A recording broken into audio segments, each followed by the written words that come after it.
This is a Ford Focus 2018, and right now we're going to put this shift knob into neutral without keys.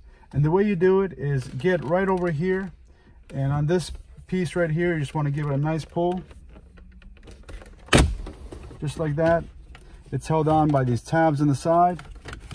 Just work it up so you can get a nice clear view of what's down in there. And right over here, you'll notice this white little lever part here. You want to just take a little flathead and just start moving it just like that. As you can see, that part is moving.